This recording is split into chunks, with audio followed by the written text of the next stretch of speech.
Hey there folks, Santee, the Arizona Ghost Riders here. The impact of the Chinese and the American frontier.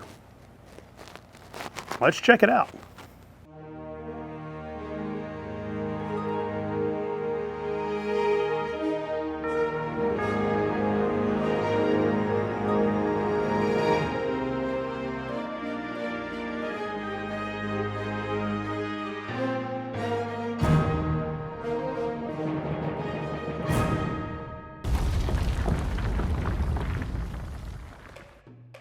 We talk about the different cultures that helped settle the West quite a bit.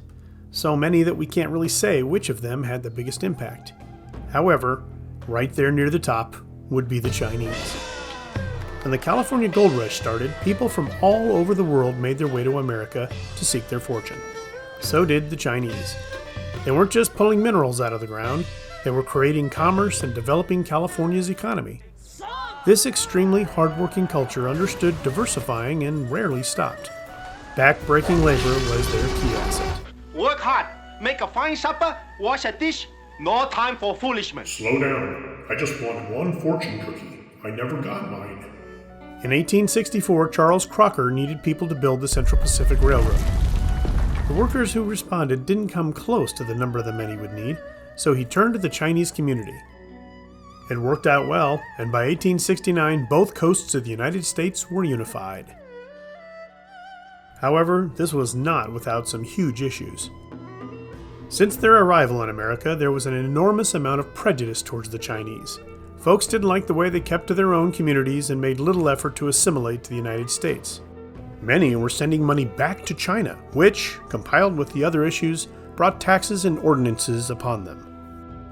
Some of the women and children were sold into slavery and prostitution. In 1860, 90% of Chinese women worked in brothels. Their traditional culture favors boys over girls, and it was not uncommon to abandon female infants. Some of these infants were transported to the U.S. and lived a life of servitude.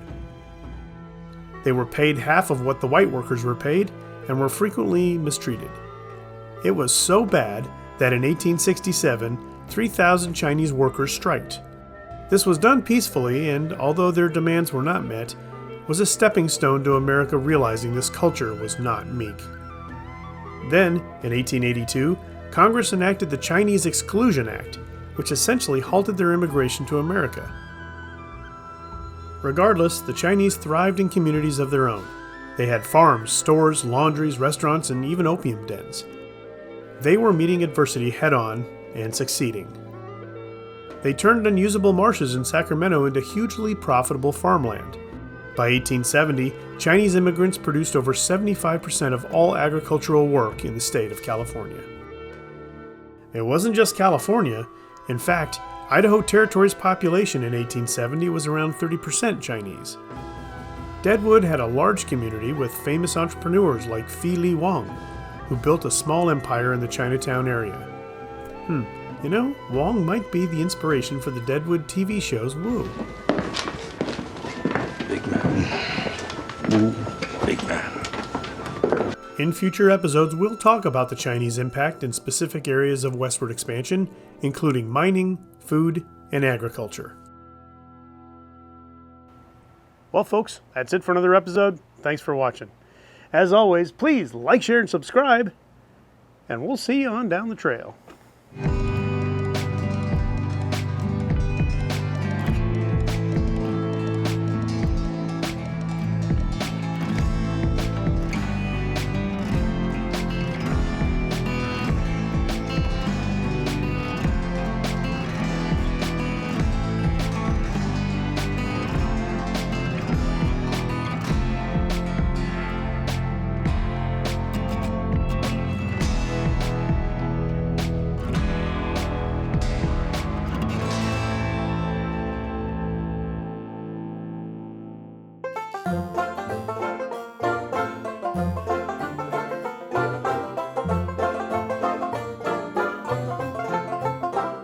Well, folks, that's it for another episode.